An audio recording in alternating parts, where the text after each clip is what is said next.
جلسه تقریبا بزرگتان سهیم هستم و تشکر میکنم از محترم که به من اجازه دادن تا صدای شما را بشنوم و صدای شما را با خود بگیرم ببرم و جهان دیگه که اونا بدانند یک مرد یک آقا متاسفانه در این قرآن مردای ما دادیم به اثر بعض مسائلی که ما شما در میدیا میبینیم خوب تلقی نداره، ولی من خوشبخت هستم که یک آقای جوان یک مرد جوان سنا را جمع کردن، دخترها را جمع کردن. شما میتونید نشان بدین همه خواهرای ما را به یک شکل از اشکال و این شماها قدر این برادر را باید داشته باشین که من صدای شما و از این استاره و از این برادر من بکشم ببرم.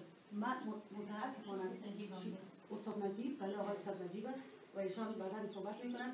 ما بعدا به هیچ وجه ما یک تربیه از زندگی تربیتی آلمان شدیم و دادتان به ما اجازه نیست که اگر من وعده بتون و نتانم پیش با کمال من صدای شما را حرف شما را برای خانم ها برای خواهرای ما کمی خفت میکنه نگیریم.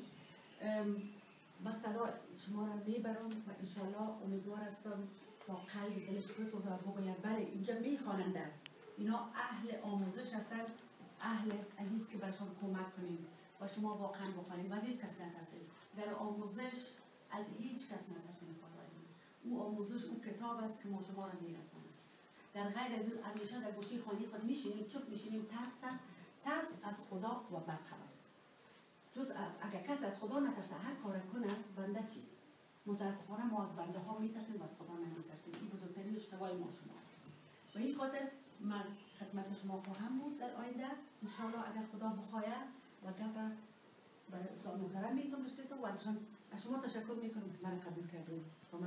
اینجا ما رو دیدن و شما رو دیدن، تدریس ما رو دیدن، تشکری میکنیم و از پیشون خواهش داریم که ما تانستیم به همکاری ریاست امور و همکاری رئیس محترم تانستیم که ما 5 دوره فراغت بدیم از کورس های کامپیوتر انگلیسی مدیریت برای تدریس کردیم و برای ضرورت است که کامپیوتر بعضی هایشون هست خوب کامپیوتر دارن میان از این کامپیوتر استفاده میکنن، بعضی هایشون اقتصادشون ضعیف هستن نمیتونن که کامپیوتر خریداری کنن کامپیوتر داشته باشن.